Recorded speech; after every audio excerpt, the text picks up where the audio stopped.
சுக்கிர பகவான் தான். அவர் ஆட்சி பலத்துல உட்கார்ந்துருக்கார். அப்ப எல்லாமே கிடைக்கும். எடுக்கக்கூடிய முயற்சி எல்லாம் வெற்றியா இருக்குன்னு நான் சொல்றேன். அந்த அமைப்பு 100% மாறாது. சுக்கிரன் ஆட்சி பலம். அடுத்த சனி பகவான் ஆட்சி பலம் பாருங்க. 3 கிரகங்கள் ஆட்சி பலம்.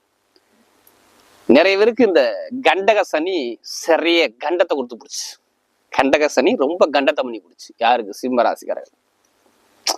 என்னடா லைஃப், இந்த சூரியன் சனியும் பார்வைப்பட்டு போன மாசம் போட்டு அடிச்சு அப்படியே ரொம்ப லைஃப்லாம் என்னடா அப்படிங்கிற சிந்தனைக்கு கொண்டு போயிடுச்சு. ஒரு குழப்பத்தை கொடுத்து, மருத்துவ செலவு கொடுத்து, விரைய செலவு கொடுத்து, வேலையில பிரச்சனையை கொடுத்து, நிறைய ஒரு வழக்கை கொடுத்து, வம்ப கொடுத்து, ஏதோ ஒரு வழக்கு ஏதாச்சும் ஒரு விஷயத்த சந்திக்காம கடகராசிக்காரங்க, அதாவது இந்த சிம்ம ராசிக்காரங்க இருந்திருக்க மாட்டாங்க. சிம்மத்துக்கு எல்லாமே அடி. சூரியன் சனியுடைய பார்வை யார் ஜாதகத்துல சூரியன் சனியும் சரியா இல்லையா அவங்க எல்லாத்துக்குமே செம்ம லாக்ல போய் உட்காந்துட்டாங்க. வருமானத்துல பிரச்சனை, லாபத்துல பிரச்சனை, இன்கம்ல பிரச்சனை, குடும்பத்துல பிரச்சனை, ஒரு